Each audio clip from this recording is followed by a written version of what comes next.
Hi everyone on YouTube, coming to you live from editing. Just wanted to let you guys know that our camera stopped recording only about 10 to 15 minutes in. So you're only going to get camera footage for that part, and it makes me so mad that I don't have the rest, but if you guys want to watch this part, I think it's still fun to watch. And then I've included the audio for the rest of it, which you could finish here, or you can go to Spotify and finish as well. Sorry, this sucks. Hope you enjoy though. Hey everyone, welcome to Off the Mat, a podcast about two women's experience in jiu-jitsu and how that translates into our lives off the mat. I'm Justine, a bit of a renegade, outdoor enthusiast, and a white belt in jiu-jitsu. And I'm Karina, a full-time student, creative artist, and also a white belt on my way to becoming a black belt. Today's episode is a pretty exciting one, in our opinion, because it's a bit of a milestone in our jiu-jitsu journey. Karina and I had our first ever competition. We did. And it wasn't quite one of those super intense competitions. It was an exhibition competition hosted by our gym and a few other local gyms that I guess have some arrangement where they get together for these competitions. But it was at our facility and wasn't a huge crowd, but by an exhibition competition, that basically means it's just more low-key. It's meant to exhibit people's skills, get you in the feel of what a competition will be like, and just have the experience to roll with some different folks. Exactly. Yeah, so we were pretty just excited about the entire thing, wouldn't you say, leading up to it? Yeah, we had a shine, a dazzle to our eyes in our morning, getting ready in the week before, even in the month before. We were overall just really excited. This is something super new and something a part of the jiu-jitsu community, and even just sports communities in general, is getting to compete. Mm-hmm. So finally getting to that point, even if and it's we're both exhibition. Pretty competitive, so yeah, it's a good release of we that both, competitive energy. Yeah. We both walking in, we're like, I want to win. Like, we're winning. Yeah. So. And I think it was cool because for us, even in the weeks leading up to the competition, we were asking so many questions. Because in jiu-jitsu, there actually are a lot of rules regarding competitions. And some competitions I've heard have, even stricter rules in terms of what you can wear underneath your gi and what you can, how your gi fits and all of that. I didn't even know that. Wow. Yeah, I hope that's right, but I'm pretty sure I've heard that. But for this competition, we're mainly asking about points. You get different points for different activities in the midst of a roll. So you get points for submission, obviously. You get points for sweeps. You get points for achieving mount position or side control. You get points for a takedown. Yep. And then there's a lot of things that you are forbidden to do when you're in the arena, such as putting 4 fingers down the sleeve or gouging people's eyes and don't take a bite of them. Yeah, no nibbling on your training partner. I guess competition partner in that regard, not training. But you shouldn't really nibble on your training partner either. We're always It's like a good rule of thumb. But yeah, as Karina was saying, it was kind of a neat start to the day. She came over early to my place to do my hair. Yeah. We had grabbed all of the supplies in my room. I had anything to do with hair, and I brought over gel, hairspray, brush, comb, mirror, all of the things, elastics. Yeah, and it wasn't to make me look good. It was to try to keep my hair from falling out. Yes. While rolling in the competition. Practical use, because your hair is a little bit voluptuous. It grows. It's like the Grinch's heart. Oh, thank you. That's very nice. I don't think I've ever received that specific compliment for my hair before. You're like very welcome. It's not green though, for those who. Unfortunately, mine had some blue. We might try some green. Green could be your color. Could be my color. Gotta rock the Grinch. So we had figured out that her hair needed a little bit of extra help. I think now, after this competition has happened, we're thinking about changing to a different technique. So next competition, we're gonna try some braids. Yeah, which I think are pretty badass. So Yeah. I'm excited about them. Yeah, I am. I got good. I think they're gonna work. You feel good about it? Yeah, so after the hair was done, we went and picked up a bagel for one of our coaches who had requested a bagel from this little place in Gainesville that is a New Jersey bagel shop, and she's from New Jersey, so we got her one of those. Took a long time, but eventually made it to the gym. Yes, after waiting in the line, it was actually was it cold outside, right? I don't think it was cold. It was sunny. Well, I guess our perceptions of cold are different Oh anyway. yeah, so that's that true. Florida cold versus Chicago cold is an interesting debate. Yeah, nonetheless, so we made it to the gym, and upon 3 steps in, we turned to our back corner and followed the noise that we heard at first, which was somebody throwing up on the pavement. Yeah. Just 1 foot outside of the door. And that was our entrance into our first competition. They're like, okay, go get dressed. They greeted us with some puke. It's tradition here. It's a tradition, yeah. Apparently, a rite of passage, so to speak. So we got to the gym, and I think, for me at least, my first instinct was to scan the crowd to see who we might be competing against. Because I obviously knew I'd be competing against Karina. Because we're both women and we're about the same weight. We found out that day that we're exactly 1 pound apart, so we were very closely matched. Yes. But I didn't see any other girls besides one in particular, who was much bigger than the both of us. Oh, definitely several weight classes outside of us. So I remember you even being like, whoa, I wonder if we'll have to roll with her. Yeah, I did. And I asked you, I said, if it comes down to it that we're against her, will you roll with her? Right, and my mindset is just, I'm gonna roll with who I'm matched with. So I was like, if it comes down to it. And I think the interesting thing actually was that both of us went into the competition, because we talked about it afterwards, that both of us went into it with the feeling that I'm gonna win, I'm gonna come in here, I'm gonna kick some ass, I'm gonna make all those aspiring female martial artists proud. And my reality of that day was extremely different than how I imagined it as it played out. I agree. Yeah, so I think we can probably get right into the competition aspect, and you were the first one of the two of us to roll. So you want to talk a bit about how that was? You rolled with one of our friends who we train with. Awesome. Yeah, he is an awesome roll, and luckily for me, I had already been rolling with him in class. I knew it was going to be a difficult roll.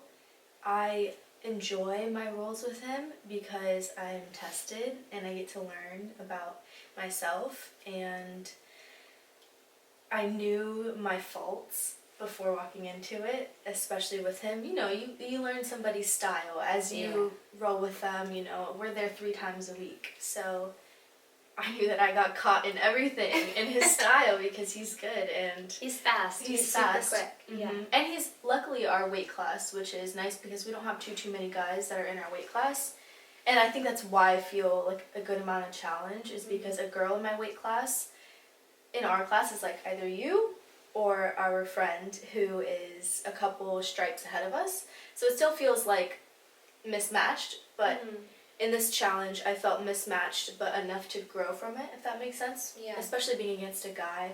It's just natural for them to be stronger, whatever, you know. So it's hard not to acknowledge that, but it's fun when you're confronted with it and you can handle it and you know that they're giving you basically as much as they have, or they're giving you a fair shot. And I feel like most guys give us fair shots, but we still don't know the insight of what they're thinking. Well, I think one of the things that's really interesting, though, about jiu-jitsu is that it equalizes that to some degree depending on your skill level. Okay, yes. So it is true that men tend to be bigger, they tend to be stronger, especially in upper body strength. But I remember one night after class, recently we were talking, and actually as women, we have stronger hips than guys. And hips, as we know, hips. yeah, got some of those child birthing hips. Yep.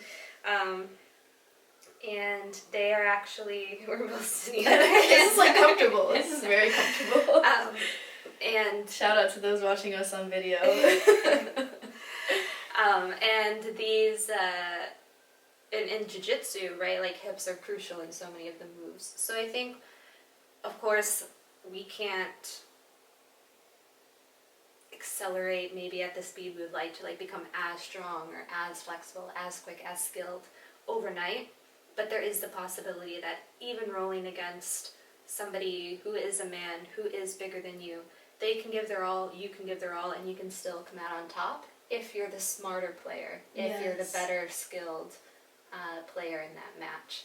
And I think that's one of the things that drew me to jiu-jitsu in the first place, is that reality that it allows the little guy to win, or a little girl to win against a bigger opponent. Yeah, I felt that way with Austin, and he was the one that was more skilled, and so eventually I got caught in a triangle choke. Yeah.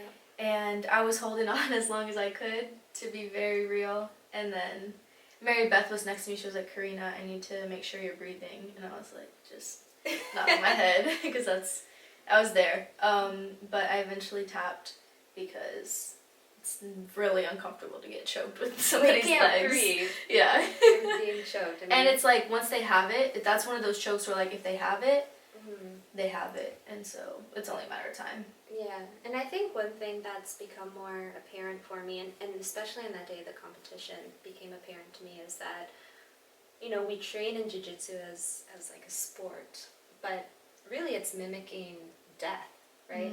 Like when someone has you in a submission, not an arm bar, something that's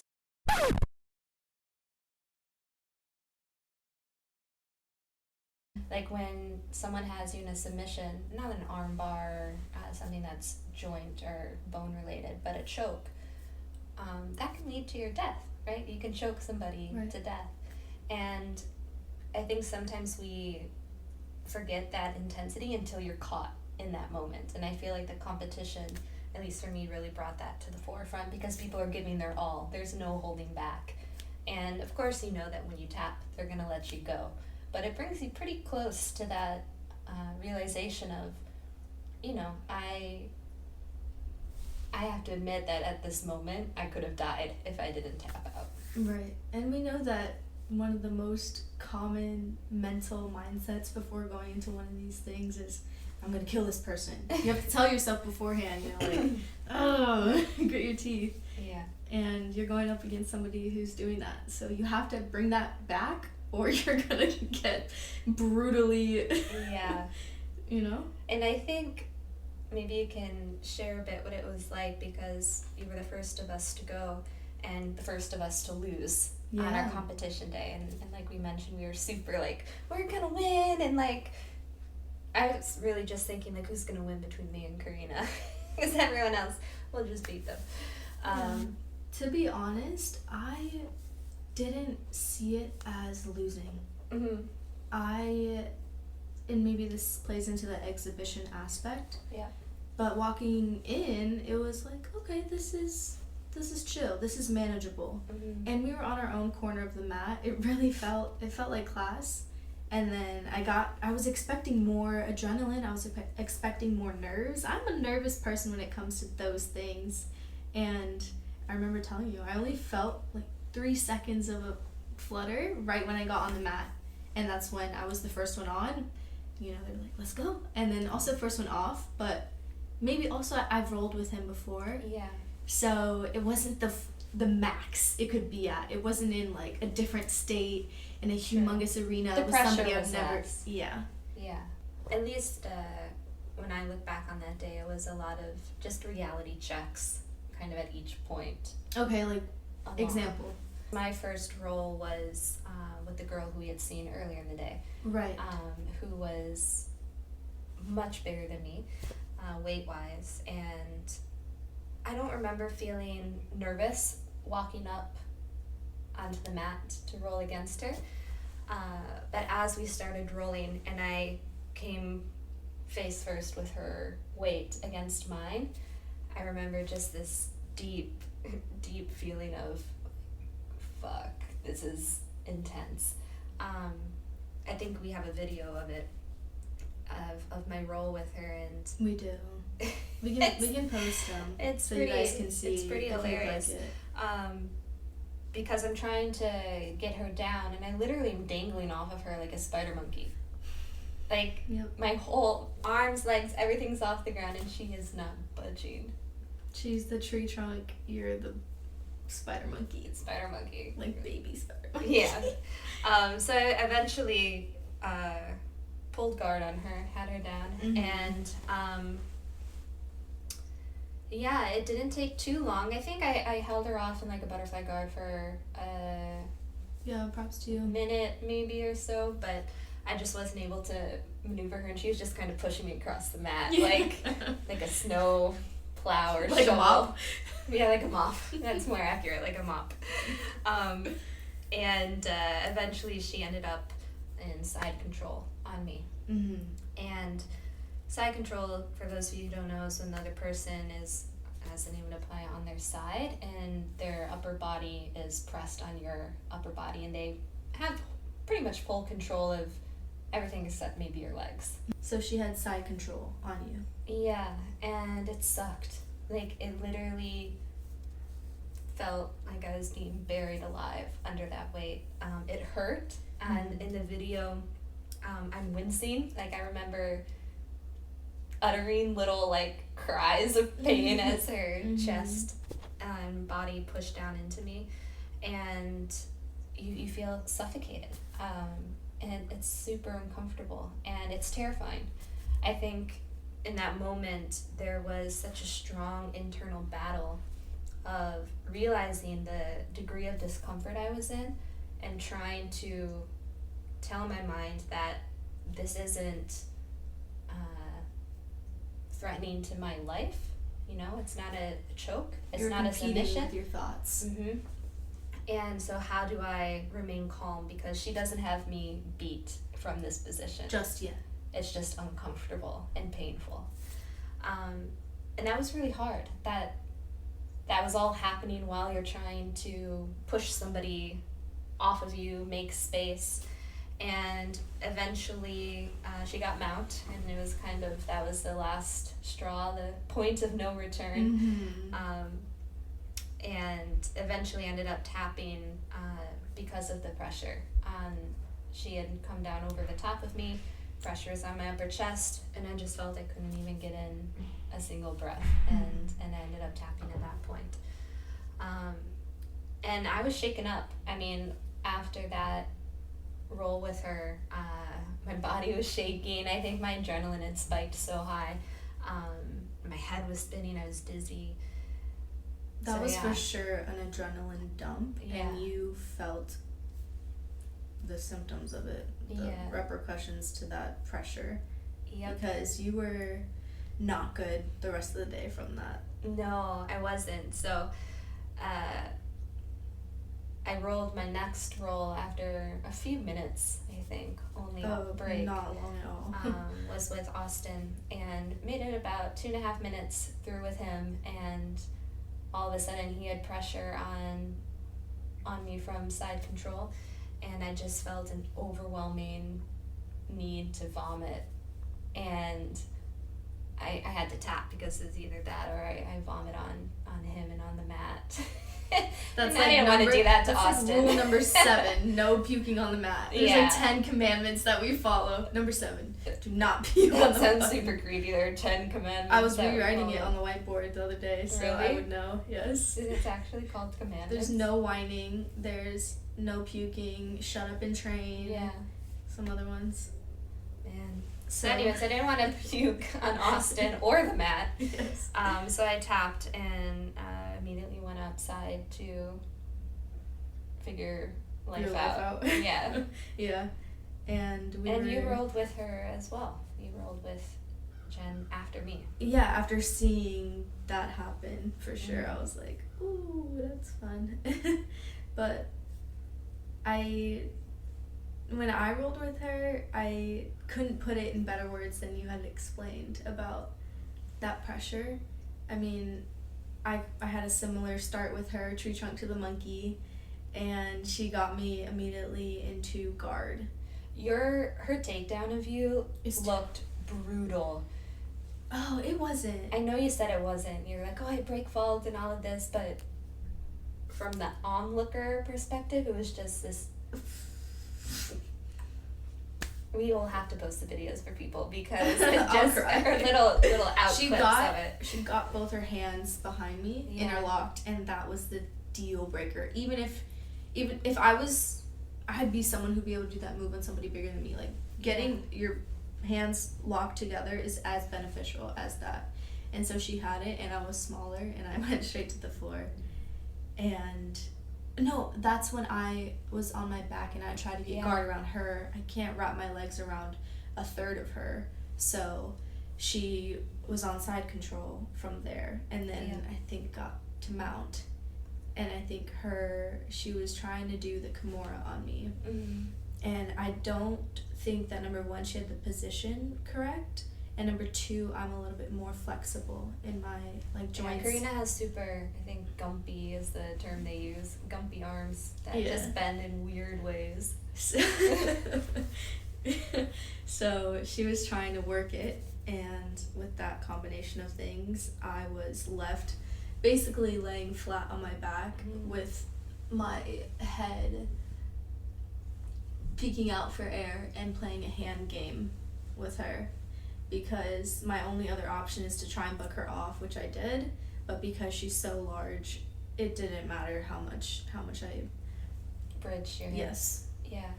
And I think one of the cool things that's developed since our roles with this individual is that following that role and that evening, I very explicitly told Karina, that was not fun.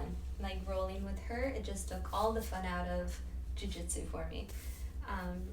And I was a bit agitated by it because I always have enjoyed rolling and enjoyed jiu-jitsu, even if there's some trepidation at the start or whatever I might be feeling. I always end up afterwards feeling amazing about it, even if I'm tapping out and doing, even if I'm not winning, so to speak. But after that roll, it just didn't feel fun anymore. It didn't satisfy, completely under-satisfied, and took away some of it as well. Yes, and I think that night I was very strongly expressing that I would never roll with her again. Yes. Or for that matter, anybody that's that large, or even outside of your weight class, you were saying. Yeah. You do not want to roll with anybody outside of your weight class. Yeah, at least in a competition, not for training. Right, of course. But in a competition that I wouldn't want to, move outside of my weight class. And the funniest thing happened was that first day back at class after the competition, all of us were talking about our roles with this girl, and one of our coaches was just reiterating the importance of learning how to get out of side control. And it kind of set off this focus on it, at least for me, where I was staying after class, asking people to put me in side control and practicing on getting out, practicing on shrimping harder, on creating the space, on keeping the frames, and especially of being calm and closing my eyes, being able to breathe through the discomfort of having someone else's pressure so intensely on top of me. And after working on being in this position for maybe a week and a half, Karina and I were having another conversation, and I mentioned that, maybe in March when we have our next exhibition competition at the gym, I might roll against this girl again. And that about blew my mind. She was shocked. She was like, really? And I was like, well, I don't think I could beat her. I don't think that I would get her to submit. But I'm curious to see from that date until from when I first rolled with her until that date, about 2 months difference, if I will have improved in my ability to navigate a roll with somebody like that. And if I end up in side control, how am I mentally and physically prepared to survive those circumstances? So I haven't decided yet, but it was interesting from kind of this intense dismissal on the day of the competition till now that there's been a bit of an adjustment in terms of how I view that situation and how I want to navigate it in the future. Mm-hmm. And I feel like navigating the situation that we're in, especially the one that you're choosing to be in, which is I will never do this for one night, and after having some time to process, deciding that I will do this again. And I know that I might not win. I know for a fact I'm probably not winning, but I want to go in again and see how it's like.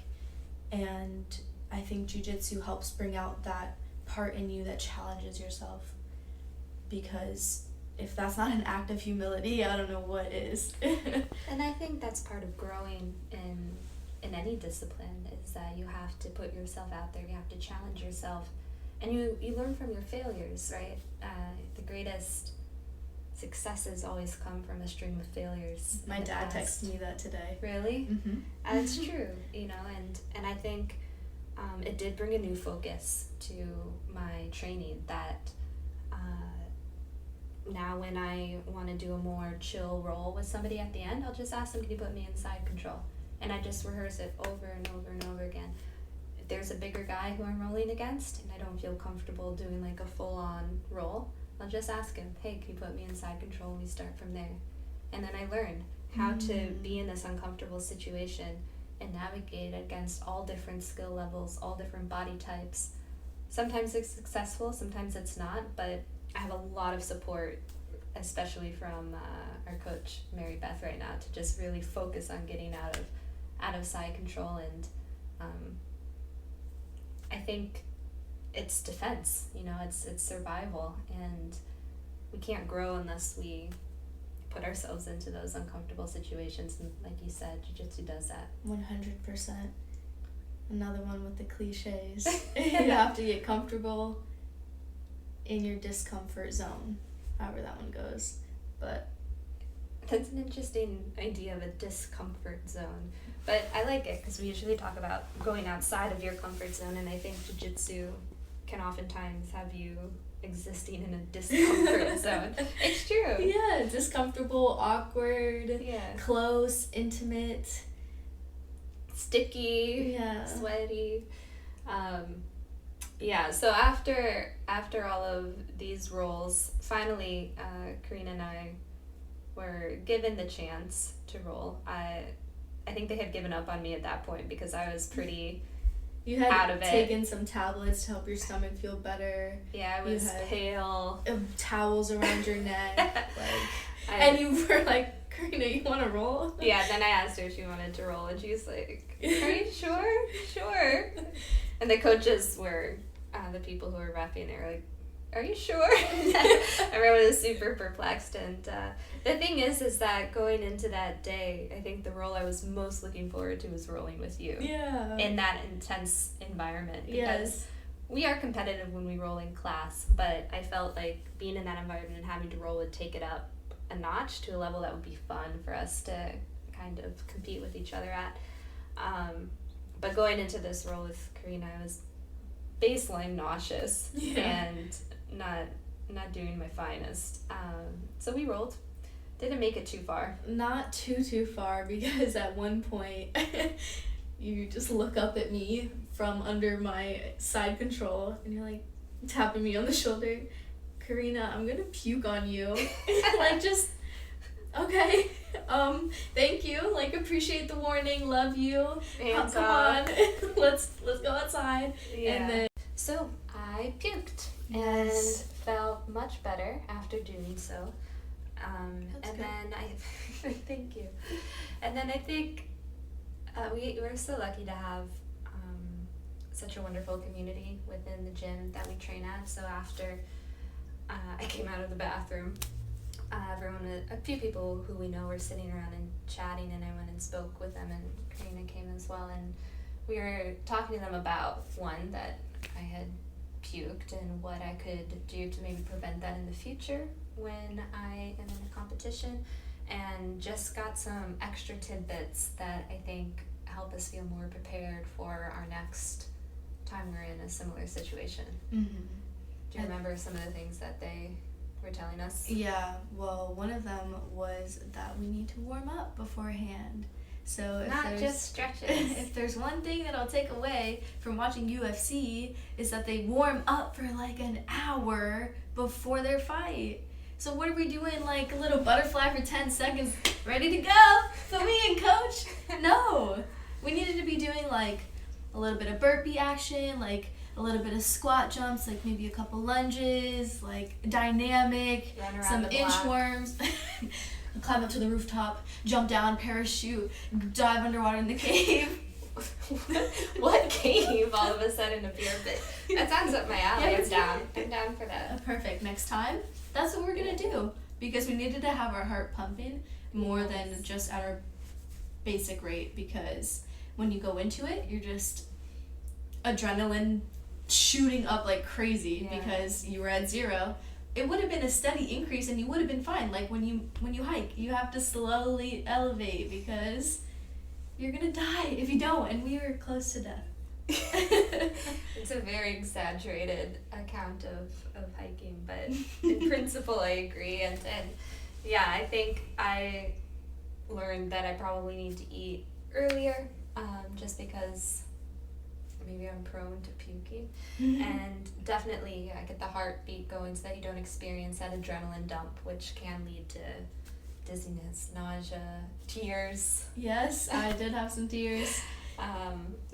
All sorts of things like that. So it was overall, I think, a really good learning experience for us, and didn't deter us from wanting to compete again. Definitely not. If anything, the opposite. Yeah, that we want to improve on that experience and learn from that trauma of being squashed, and see where it takes us. So we have a few more ideas of places where we want to compete in the next few months. So we'll be seeing how that goes with our new retinue of information that we required. We'll see how our pressure goes, and we'll see how your braid falls out, and hopefully it doesn't fall out. Hopefully it stays and then we'll both win, and then we're fine. Yeah, we're both gonna be like holding those gold medals, biting them.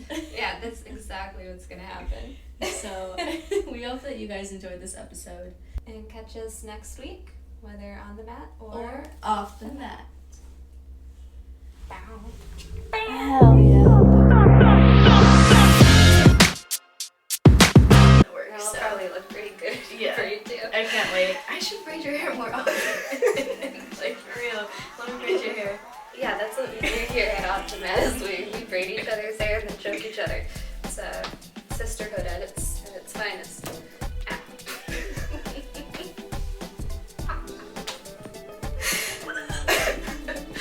We're doing great.